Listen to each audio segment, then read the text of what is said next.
வத்தலக்குண்டு பைபாஸ்ல பித்தலப்பட்டி பிரிவு கிட்ட ஒரு அருமையான ஸ்பாட்ட பத்தி நம்ம பார்க்க போறோம்.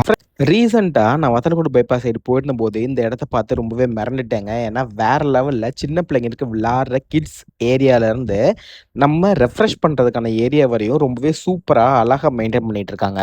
பாறை செங்கக்கல்ல வச்சு ரொம்பவே நீட்டா டிசைன் பண்ணியிருந்தாங்க. அந்த டிசைன் பார்க்கறதுக்கே ரொம்பவே ரெஃப்ரெஷிங்கா சூப்பரா இருந்துச்சு.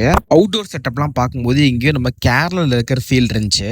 கார்ல போறவங்க மோட்டல்ல நிப்பாட்டுறது சாப்பிட்றதுக்காக நிப்பாட்டுறாங்களோ இல்லையோ, அந்த பிளேஸ பார்த்துட்டு நம்ம கொஞ்ச நேரம் டைம் ஸ்பெண்ட் பண்றதுக்காகவே நிப்பாட்டுறாங்க.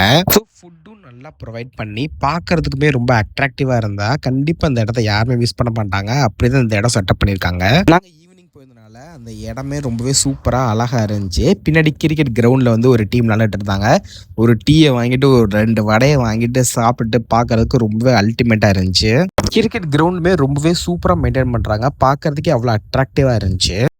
உங்களுக்கு கிரிக்கெட் பிடிக்கும், இல்ல கிரிக்கெட் டீம் உங்கள்ட்ட இருக்கு அப்படின்னா, நீங்க வந்து இங்க விளையாண்டுட்டு அப்படியே நீங்க டைம் ஸ்பெண்ட் பண்ணிட்டு சாப்பிட்டுட்டு போறதுக்கு ஒரு ஒர்த்தான ஸ்பாட்டா தான் இருக்குது. நாங்க வடையும் டீயும் குடிச்சிட்டு வீட்டுக்கு நடைய கட்டிட்டோம். நீங்களும் இங்க போனீங்கன்னா கண்டிப்பா ட்ரை பண்ணி பாருங்க. ஒரு ரொம்பவே ஒர்த்தான ஸ்பாட்டு. வேற என்ன நெக்ஸ்ட் வீடியோல பார்ப்போம். Thank you.